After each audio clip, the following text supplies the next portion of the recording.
Hey there, and welcome back to Family Travel Unpacked. I'm your host, Melissa, and in case you're new here, you can always find tons of detailed destination guides, travel tips, hacks, and more on my website, thefamilyvoyage.com. And if you've been enjoying the show, be sure to hit follow wherever you're listening so you never miss an episode, and drop a 5-star review while you're here because it really helps other families find the show. Today I'm so excited to share our spring break trip to Portugal with you. It's been a full month since we got back, so I've had plenty of time to collect my thoughts, and I have a lot to say. Some of it's very positive, and some of it may be a little less flattering. And I hope all of it is useful if you're thinking about visiting Portugal with your own family. We spent 9 nights total, 4 nights in Lisbon, 1 night in the coastal town of Cascais after a day trip to Sintra, and then 4 nights in Porto. Okay, that's a lie. If you caught episode 33 back in March, you already know that we actually got a bonus night in Lisbon at the end there, thanks to a series of mess-ups by United Airlines. But anyway, I can tell you up front, our whole family came home with a clear favorite between the 2 big cities, and it might not be the one you expect. We're going to talk through the full trip today. What we did, what worked, what didn't, what we might do differently, and what you need to know before you go. I'll also share a few moments that were really unexpected in both directions. So stay with me, there's a lot to cover. Also, if anyone out there speaks Portuguese, please forgive me for my terrible pronunciation. I'm trying, but it's a tough language even though I speak French and Spanish. Let's start with how we got there, because the routing was a little unconventional for us. Portugal's a surprisingly short flight from the East Coast, barely 7 hours. In theory, that should work in our favor, but it can still be tough to get to those East Coast hubs without spending an arm and a leg or sitting at a connecting airport for 13 hours.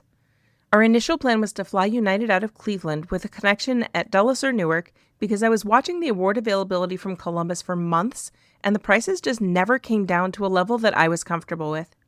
But no one in their right mind wants to drive 2 hours and then take 2 flights including a red-eye. So we pivoted. We flew ourselves to Washington National on Southwest using points and our Southwest companion passes, so that leg was basically free. Then after a nice long layover and dinner with my family, we caught a non-stop TAP Air Portugal flight from Dulles to Lisbon. I did pay a little extra for what TAP calls comfort economy. It's got a bit more legroom and slightly nicer seats. I think it was worth it for an overnight transatlantic flight, given that I couldn't find cheap award tickets in business class. If you want the full breakdown of how we used points for this Portugal trip, head back to episode 30, where I talk through the whole strategy as a case study. But today we're going to focus on the trip itself. One thing I want to flag right away about the Lisbon airport is it's a mess, at least for American families right now. We waited for almost an hour in passport control on arrival, and we were lucky. I've heard stories of families waiting 3 or even 4 hours. There are electronic gates that are available to U.S. passport holders, but only if everyone in your party is 18 or older. There are a lot of countries now that can use those electronic gates as long as they've got a biometric passport. Europeans get their own line. Families with children under 2 can use the priority lane, but everyone else like us, stuck in the general queue. My advice is to start your Portugal trip in Lisbon, so that long line happens when you arrive and just need to get to your hotel, rather than when you're trying to catch your flight home. That was our plan, but unfortunately United foiled it, and we ended up having to fly back home from Lisbon, and we just barely made our flight. Also, make sure everybody uses the restroom and refills their water before passport control, because you could be standing there for a long time. Okay, Lisbon, not the airport. Lisbon's a beautiful, historic, and ultra-photogenic city. And I want to say that sincerely before I start to tell you that it is also majorly suffering from over-tourism. Even when we were visiting in mid-March, which is the shoulder season, it felt really crowded. Our guides told us that in summer, it's just wall-to-wall tourists. So I'd encourage you to visit in the shoulder season if you can, because even then you're going to want to manage your expectations about having peaceful, uncrowded moments at the big sites. It's just not going to happen. The city's also extremely hilly. I mean, in some places it feels more like hiking than strolling. That's definitely part of the charm, but it's something to know going in, especially if you're traveling with younger kids or anybody with mobility limitations. Now, on our first day, I knew we'd be tired after the red-eye, so I just scheduled a 2-hour tuk-tuk tour for 4 o'clock that first afternoon. Tuk-tuks are really popular in Lisbon, in part because it's so hilly. It's a great way to get up to the top without straining yourself. And honestly, it was the perfect call. We didn't have to think hard, we weren't navigating on tired legs, and we got a great overview of all of the city's main neighborhoods, the key landmarks, and the most scenic overlooks in the city. Our guide took photos of our family at the best spots, and he gave us really helpful suggestions on where to eat and which areas to prioritize, and what was just a tourist trap. But fair warning, there are a lot of tuk-tuk operators in Lisbon, and the quality can vary. We booked ours in advance on Viator, and I was really happy with it, so I'll link down in the show notes, and I recommend doing the 2-hour option instead of one of the shorter or longer ones. 2 hours was kind of a sweet spot, felt just right to us. On our second day, we kicked it off with a food tour, which I recommend in concept, but with a caveat. I booked a private tour specifically because of our family's dietary needs. Our daughter Shoshana has celiac disease, and we also don't eat pork and shellfish, which is a lot of the food they serve in Portugal. A private tour, in theory, is a better bet than a group tour because we have more control over the stops. Unfortunately, the tour that we booked didn't meet our expectations, so I'm not going to recommend that specific operator. But there is a silver lining. While we were out enjoying some pastel de nata on our own, there are these incredible little egg custard-filled pastries that you can find in a lot of parts of Portugal. I happened to run into a guide named Helena who was running a different food tour. Her group was clearly having a great time, and as she and I were chatting in line, she gave us a bunch of suggestions for gluten-free options for our daughter. And then an hour later, she texted me with even more recommendations, and she wasn't even my guide. If that's the kind of attention she's giving to somebody who isn't even one of her customers, I think she must do a great job with the folks on her tour. If you want to book a food tour in Lisbon, I'll link to the tour that she runs down in the show notes. When you book, be sure to request Helena M specifically. Now, since we're talking about food, I have to be honest with you about dealing with celiac disease in Portugal. I think our trip to Italy kind of lulled us into a false sense of security about eating our way through Europe. In Italy, when you mention celiac, almost every restaurant says, no problem. It's very well understood there, and people respect your needs. Unfortunately, Portugal was kind of a different story. We were turned away from some restaurants because they just didn't have anything to offer. The places that could reliably accommodate Shoshana tended to be either very simple spots serving straightforward grilled fish or really upscale restaurants. By the way, shout out to the guys at Cascais and Porto for by far the most memorable meal of our trip, which was also the most expensive by a multiple, but it was literally the only gluten-free option we could find at that hour. The mid-range casual restaurants tended to be the hardest, and my daughter definitely felt it. On one of our first days, she turned to me and said, "Did you guys even research the food before this trip?" I'll admit, that stung a little, not gonna lie. The one dedicated gluten-free spot we found in Lisbon was Valley do Cascais, which is certified by the Portuguese Celiac Association. They even had gluten-free pastel de nata. If you're traveling with a celiac kid, put that one on your list for sure. There are some other dedicated or mostly gluten-free options around Lisbon, but they're mostly outside of the city center. Meanwhile, my son Jacob was living his best life. He was getting pastel de nata at least once a day, but usually twice, and he was obsessed with the fresh fish everywhere. So the food experience definitely depends on which kid you ask. Anyway, after the food tour, we headed up to Igreja de São Vicente de Fora. It's a beautiful church with extraordinary painted azulejo tiles all over. In Portugal, azulejos, those painted decorative tiles, are basically everywhere, and they're stunning. I love seeing all the different patterns and pictures. At this church, they tell entire stories in intricate painted scenes. We went mid-March and had the place basically to ourselves, which was wonderful and definitely not like the rest of Lisbon. The rooftop there also has amazing views over the city and the river, so be sure to check it out. We also spent time that afternoon just wandering. That's what the kids wanted to do, and it was a great choice. We made another stop at Montegueria, which was our daily pastel de nata spot, and we visited Livraria Bertrand, which is a bookstore that's been operating continuously since 1732, making it the world's longest-running bookstore. Our kids love the independent bookstore in our neighborhood at home, but these Portuguese bookstores are on a completely different scale. They're really cultural institutions. Bertrand is housed in a historic building, and it's way less crowded than the more famous Livraria Lelo in Porto that we'll talk about in a little bit. On our third day in Lisbon, we went to the Belém neighborhood, which is just west of central Lisbon. If you stay at the Hyatt Regency Lisbon like we did, and I'll talk about that more in a minute, it's a pretty easy flat walk from the hotel, which was a welcome change from the rest of the city. The centerpiece of Belém is the Mosteiro dos Jerónimos, and it is spectacular. The intricate stonework on the exterior and the interior is unlike anything I've ever seen. Be sure to buy your time tickets in advance, though, and there can be a long wait even with a ticket. That line is completely unsheltered, by the way, so we had a really hot and sunny morning, but if you're stuck in the rain, you're stuck in the rain. Thankfully, we had picked up books at Livraria Bertrand the day before, so the kids at least had reading material for our hour-long wait. And one heads up, the Torre de Belém, the iconic tower that appears on what feels like virtually every Portugal travel book, it was closed for restoration during our visit, and it's expected to remain closed for a while longer. I'd check the current status before your trip. Also, the National Tile Museum was closed during our visit for restoration. Now, that one's expected to reopen in the second half of 2026, but who knows what the progress is like on that project. If it's open when you go, that's supposed to be excellent as well. After the monastery, we headed to Quake. It was a fun highlight of the trip, and I think it's the perfect opportunity for kids to feel like they aren't sitting in history class. Quake is an immersive experience, not really a museum, and it tells the story of the massive 1755 earthquake, tsunami, and fire that destroyed 85% of Lisbon's buildings and killed up to 20% of its population. You walk through a recreation of what the city was like on that peaceful morning before the disaster, you experience the earthquake itself, and then you learn about the aftermath.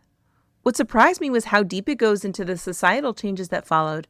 Everything from laws about how quickly bodies needed to be buried to rent control provisions designed to help society restabilize. The city's leadership essentially rebuilt not just the physical city, but its whole social framework. Honestly, it was really fascinating for me as an adult too, and it gave our whole family a lot more context for everything we saw in Lisbon, because you'll hear tons of guides talk about things before the earthquake and after the earthquake. But be sure to book in advance because group sizes are limited, and we actually had to do a later time slot than we wanted to because a school group was there. While you're on that side of town, you can also visit the Palace Fronteira, which has a beautiful tucked-away garden that most tourists just don't know about or don't want to bother to make a trip to. The tiled gardens are really unique, and it's super quiet and a great place to decompress after a busy day with big crowds. And for a kid-friendly evening option, we visited the Oceanário de Lisboa, the aquarium, which is open until 8 p.m. most days. Going in the evening means that you miss those school groups. By the way, the gift shop there is excellent, and the cafe even serves real food. It gets an A+ from our whole family. One more thing we did before we left Lisbon. We spent a morning on a Jewish history tour, which was something that our family definitely wanted to do. Most people know about the Spanish Inquisition in 1492, but they might not realize that it came to Portugal just 4 years later when the new king wanted to shore up his position by marrying the Princess of Spain. There was a documented Jewish presence in Portugal going back at least to the 4th century, and before the Inquisition, Lisbon's Jewish community was deeply involved in trade, medicine, and science from, let's say, the 12th through the 15th centuries. The story of what happened in 1496 and beyond is pretty involved, but our guide Daniel did a wonderful job of tracing it all the way through the city's complicated role in World War II. It was a transit point for Jews fleeing Europe at the same time that it was a hub for Nazi propagandists and the center of spying for both sides. Before this trip, Shoshana and I had read a book called The Girl with the Secret Name, which is a middle grade level biography that gives a wonderful sense of what Portugal was like during its age of discovery and how things changed during the Inquisition. I'd recommend it for any family visiting Portugal, not just families interested in Jewish history. It provides great context for the country and the era, so I'll link it down in the show notes. I'd say the kids were engaged for the first hour and a half or so, which is totally reasonable for a walking history tour. Then they started to fade a little, which is also completely understandable. So this is probably one that's great with teens, manageable with tweens, but might not work well for a younger kid unless they're little enough to just nap in a stroller or a carrier. After 4 days in Lisbon, we packed up and headed towards Sintra. We hired a private guide named David, and I'd recommend that approach over doing it independently, especially in the busy season. Sintra gets incredibly crowded, so private cars aren't permitted in certain areas during peak times. And having somebody who knows the best timing and sequencing, it makes a real difference. David even dropped us off at the most convenient spot to enter, then went to park the car somewhere else and ran up the hill to meet us. It was way more work for him, but made everything so much smoother for us. We visited the Peña Palace, which isn't as old as it looks. Most of the construction finished in 1854, although it incorporates a much older monastery. After seeing the exterior and terraces, David led us on an easy hike through the palace ground that almost no visitors take. We had the whole forest to ourselves. There were swans, beautiful water features, secret spots with amazing views of the palace. It was really great. From there we went to Quinta da Regalera, which is the palace in Sintra that kids tend to love most. And I can see why. The property's filled with symbols of the Knights Templar and Freemasons, and there's a whole series of underground wells, tunnels, and grottos that are speculated to have been used in initiation rituals. But really, there are a lot of cool places for kids to run around and hide and give each other jump scares. For the next part of our day, David took us along the wild Atlantic coast, the rugged clifftop views near the town of Colares, and then to Cabo da Roca, which is the westernmost point of continental Europe. It's incredibly windy, even on a sunny day, but the views are worth it. We spent that night in Cascais, which is a lovely walkable seaside town. It reminds me of the little lakeside towns in northern Italy. Charming, not overwhelming, and great for an evening stroll. I'm sure it's busier in the summer, but in March it was very quiet. I had originally planned for us to stay in Sintra village itself, but David recommended Cascais instead, and as a local, he was totally right. And since we stayed over in Cascais, the following morning we had some time to stroll around town, see the big park, and make our way to Boca del Inferno, just outside of Cascais. Literally the mouth of hell. It's a dramatic sea cave carved by the waves that just keep pounding over and over and over while you watch. Of all the places we visited in Portugal, Boca del Inferno might have been the biggest hit with the kids. Let me say a quick word about hotels, because Lisbon and Porto can both be tricky for families. The vast majority of hotels in the historic centers have a max capacity of 2 people per room, and you really can't sneak anyone in because they need to see all of the passports when you check in. If you reach out in advance, some will occasionally have flexibility for really young kids, but for a family of 4 like ours, you're usually looking at 2 rooms, which is expensive and inconvenient. There's also a surprising number of adults-only hotels in Lisbon, so read carefully when you're booking and be sure to put in the correct ages for your kids. We opted to stay at the Hyatt Regency Lisbon, which opened in 2022, and it's located in the Belém neighborhood, rather than the historic core. The suites here are set up perfectly for families. Separate bedroom and living room, there's a sleep sofa, kitchen, dining area, and it had a large balcony. There's even an all-in-one washer-dryer, which is fantastic for a longer trip like this. We stayed on World of Hyatt points, which we accumulated through our Chase credit cards. Again, episode 30 has a full breakdown of that. But I'll link to a few of my favorite cards down in the show notes that you can use to stay at the Hyatt Regency Lisbon with no out-of-pocket cost, just like we did. The location isn't as central as what I'd usually choose, but Bolt and Uber rides to the top of Lisbon's hills were consistently under €10, so it really wasn't a big deal. And honestly, given how crowded the historic center already was in mid-March, I think being slightly removed was a feature, not a bug. And the flip side is that on the day we went to Belém, we were able to walk there, but if we were staying in the center, we would have had to take a car service. So there are 2 sides to every coin. Over on the blog, I put together a full rundown of where to stay in Lisbon with kids. I'll link to that in the show notes. There are some great options at different price points and in different neighborhoods, depending on what you want to prioritize. All right, after Lisbon and our Cascais overnight, we took the train north to Porto. We rode one of the intercity trains from Lisbon Oriente to Porto. Let me tell you, it's not the dazzling high-speed rail you're going to find in France or Spain, but it's comfortable enough. We paid a little extra for first-class seats, and after walking through second class, I definitely think it was worth it. But really, if you've traveled by train in someplace like Japan, please temper your expectations. Now I'm going to be honest. We weren't really in love with Lisbon, but I feel like now we all have a soft spot for Porto. Here's the thing about Lisbon, and I say this as someone who found a lot to enjoy there. At this point, it almost feels like the Disneyland version of itself or something. The tourism is so heavy that the city is really struggling under the weight of it. You're almost always surrounded by other tourists, and while that doesn't ruin the experience, it does change it. Porto felt completely different. Yes, there are tourists, and some areas are very visitor-focused, but you can also walk through neighborhoods that have really interesting things to see and still encounter Portuguese people actually living their lives. It's a real contemporary European city that also happens to have cool history and architecture. Will that be the case in another decade? Hard to say. But right now, Porto has a balance that Lisbon has mostly lost. And I get that we are part of the problem since we are visitors too, but I just want you to know what to expect. Porto is also much more compact than Lisbon.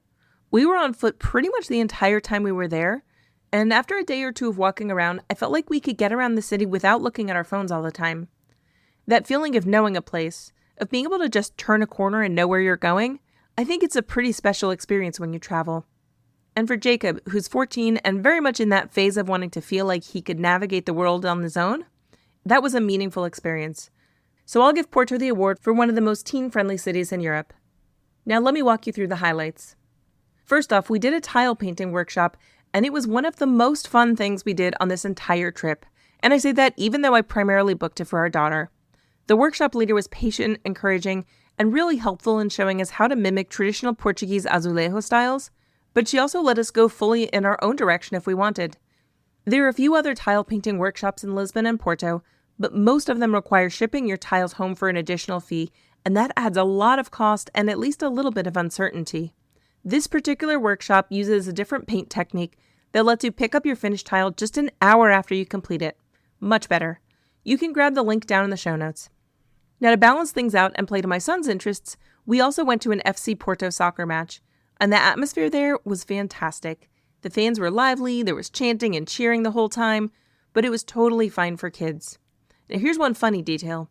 There's no alcohol sold inside the stadium, but it's totally legit to smoke in the stands, which I personally think is a bit gross. But the game itself was exciting, and it was a great window into Portuguese culture. Back to some daytime activities. The Torre de Clérigos is a beautiful Baroque tower in the heart of the city. It has 225 steps to the top and views that I think are absolutely worth the climb. 3 out of 4 of us found the climb manageable, which I'll count as a win.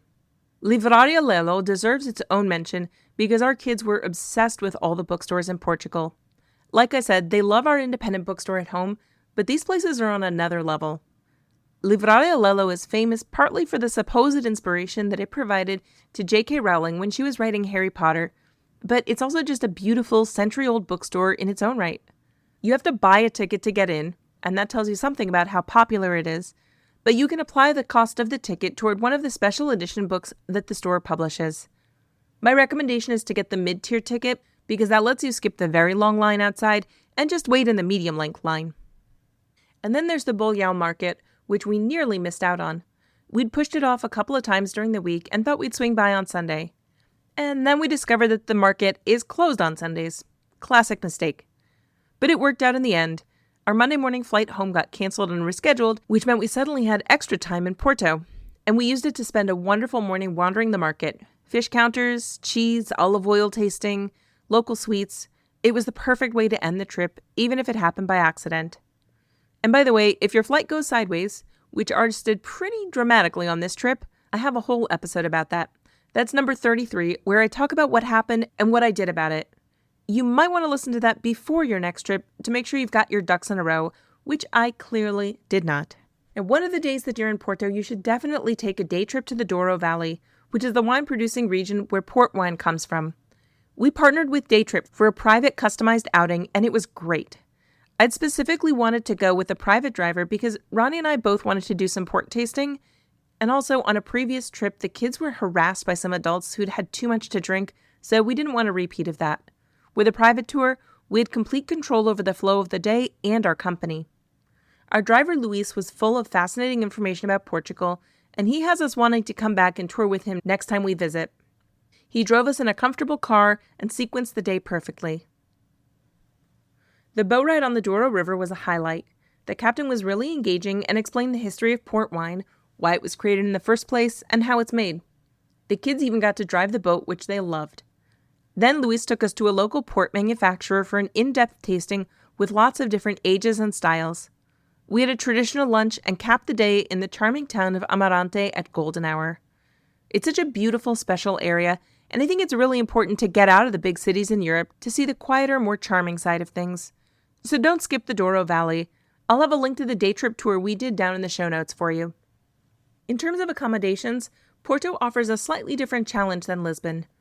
The same 2-person per room issue applies to most hotels, and for families, getting 2 rooms usually ends up being more expensive than just renting an apartment. Porto also doesn't have great options for booking family-sized spaces on points. The good news is that Porto is so walkable and compact that I think your specific location matters a lot less than it does in Lisbon. We stayed in the Vitória neighborhood in a 2-bedroom apartment with Libere Porto Laranjeiras. The location was really ideal for us. We were within 10 minutes walk of Livraria Lelo, the Clérigos Tower, Bolhão Market, and more. The apartments there are professionally managed, which meant that when we had a small issue, it was fixed within hours while we were out enjoying the day. They also have luggage storage after checkout, which came in handy when our flight was rescheduled. I'd stay there again without hesitation, so I've got a link down in the show notes for you. But if you want the full rundown of where to stay in Porto with kids, including a Hilton property that could work for points travelers, I've written a detailed guide on the family voyage, and I'll link to that down below as well. Before we finish up, I want to share a few honest reflections on what we might do differently and what you might want to consider for your own trip. First, our days were pretty loosely planned. I booked one tour or activity per day and then figured we'd fill in the rest based on what we read in the guidebooks and heard from guides on the ground. Ronnie was going to help fill in some of the details, and honestly, he mostly didn't get around to it because of his work commitments. But when push came to shove, everybody really loved the more relaxed pace. There's something nice about being on a trip where you can just sit by the river in the afternoon and not feel like you're falling behind on a schedule. I'm still a little on the fence about it personally. Part of me feels like the loose itinerary is a missed opportunity, but I can't argue with happy kids, a relaxed partner, and a great sunset. Second, way back when we first got the idea to visit Portugal, we planned to include the Algarve, Portugal's famous southern coast, as a third destination. We cut it because of limited flight options and iffy weather in March. I'm still comfortable with that call given our timing, but if you're visiting between mid-April and mid-September, adding the Algarve is a great option and it's worth building it into your itinerary. Besides, then you should be able to bypass the absolute disaster that is the Lisbon airport by using Porto on one end and Faro on the other. Finally, if we'd trimmed a night from one of the two big cities, we probably could have spent time in a smaller destination like Coimbra, which has layers of history going back to Roman baths and Moorish architecture, or maybe the canal town of Aveiro. Portugal has so many cute little cities and towns that we didn't get to, and honestly, it's reason enough to go back. Portugal exceeded our expectations in a lot of ways. The history is rich and layered in a way that's different from what you'll find in other parts of Europe. The simple traditional food was great, the cities are beautiful and walkable, and Porto in particular has a character that I think makes it one of the most underrated family destinations in Europe. But it also had some unfortunate surprises in store. The Celiac challenges were harder than I expected. The Lisbon airport is super problematic right now, plus some of the major sites are closed for restoration, and that was really frustrating. But none of that overshadowed what was truly a fantastic family trip. And we'll definitely be back. There's too much we didn't get to see. The Algarve, those smaller cities, the coastline. And speaking of upcoming trips, stay tuned because in July we're heading to São Miguel, which is the largest island in the Azores, and I know that'll be an exciting one to share with you. If you have questions about Portugal or anything else in the world of family travel or points and miles, I'd love to hear from you. You can always reach me at melissa@thefamilyvoyage.com, and if you've got a question you'd like me to answer on air in the future, just send it my way. Thanks so much for listening to Family Travel Unpacked. If you found this episode helpful, please share it with a family you know who's thinking about Europe with kids. Word of mouth is the best way to help families find the show. Be sure to hit follow wherever you're listening, and until next time, safe travels.